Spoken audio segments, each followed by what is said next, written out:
जैश ए मोहम्मद का नया प्लान बेहद खौफनाक है। मसूद की बुरका ब्रिगेड का दहशत प्लान तैयार है।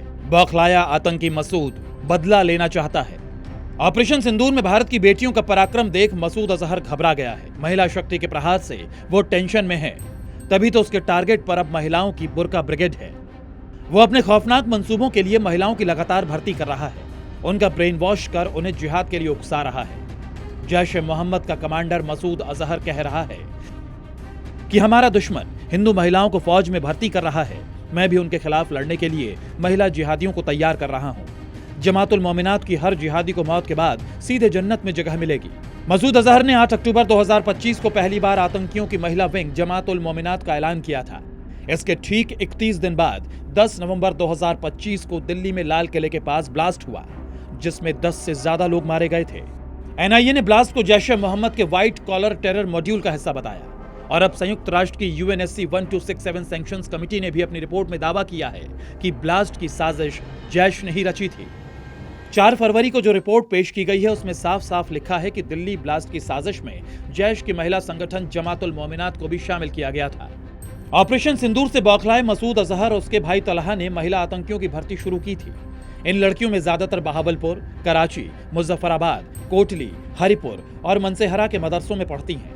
जैश के कमांडर उनका ब्रेन वॉश कर रहे हैं। उन्हें बाकायदा जिहादी बनाने की ट्रेनिंग दी जा रही है।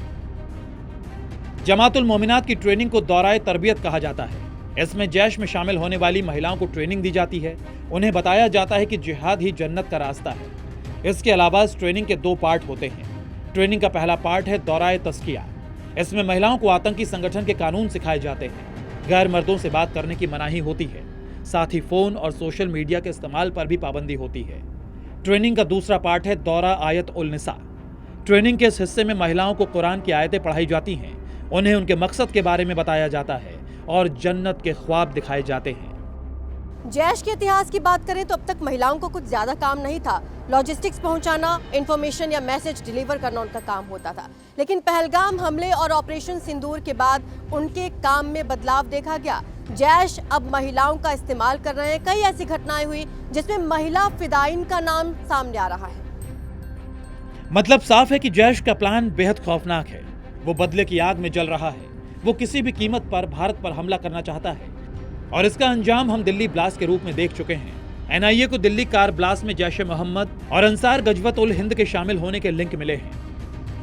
जमातुल मोमिनात बनने के बाद ही दिल्ली में लाल किले के पास ब्लास्ट होता है। इस पूरे मामले में एनआईए ने लखनऊ से डॉक्टर शाहीन को गिरफ्तार किया। पूछताछ में यह भी पता चला कि जमातुल मोमिनात की कमांडर अरीफा बीबी के संपर्क में डॉक्टर शाहीन लगातार थी। डॉक्टर शाहीन को ही भारत में महिलाओं को आतंकी ब्रिगेड में शामिल होने का काम दिया गया था।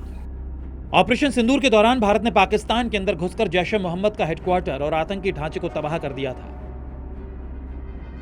इस दौरान मसूद अजहर का परिवार भी तबाह हो गया।